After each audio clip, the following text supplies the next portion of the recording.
You thought you'd have met your spouse by now. Let me encourage you that all is well. God has the right person already lined up. They're in your future. It's not too late. Now get in agreement with God. Don't go around thinking that it's never going to happen. Have the attitude, all is well.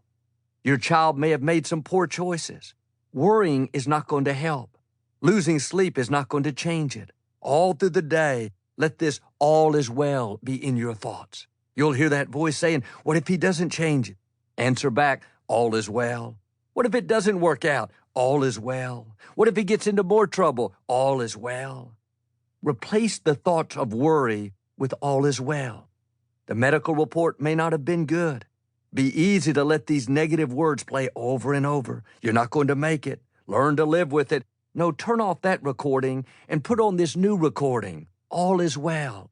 The number of my days God will fulfill. Nothing can snatch me out of his hands.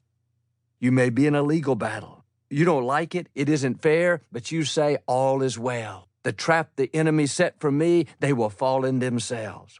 When you meditate on that, you're saying, God, I trust you. You're bigger than this obstacle. You can turn any situation around. What's interesting is the 3 Hebrew teenagers were doing the right thing when the wrong thing happened.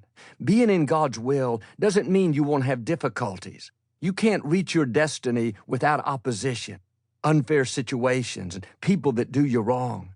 When things come against you, it's easy to think, all is not well. Look at all these difficulties. The truth is, the enemy wouldn't be fighting you unless he knew that God has something amazing in front of you. In tough times, you can say all is well, knowing that the opposition is a sign that something great is coming. The scripture says, don't think it's strange when you face fiery trials. Don't get bent out of shape because life throws you a curve. You had an unexpected difficulty. Sometimes when you face challenges, it's not because you're doing something wrong, but because you're doing something right. Jesus told a parable about this in Matthew 13. A farmer went out and sowed wheat in his field.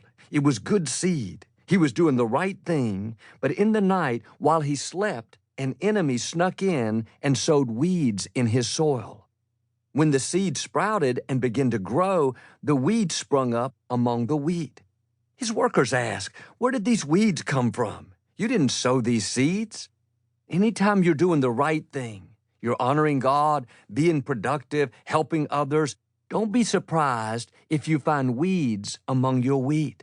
Like this man doesn't mean you're doing anything wrong. You could think, I've been loyal to this company for 20 years. Why did they treat me badly? I raised my children right. Why are they veering off course?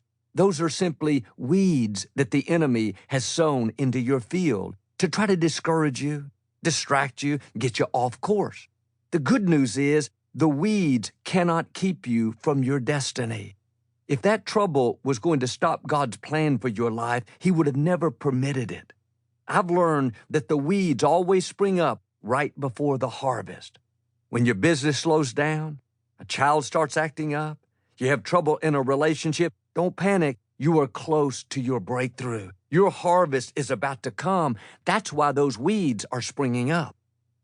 Instead of falling apart, thinking, I can't believe this happened, your attitude should be, it's just another weed. No big deal. I didn't sow it. I don't have to reap it. God said He would take care of it. If for some reason you get laid off from your job, don't panic. It's just a weed springing up.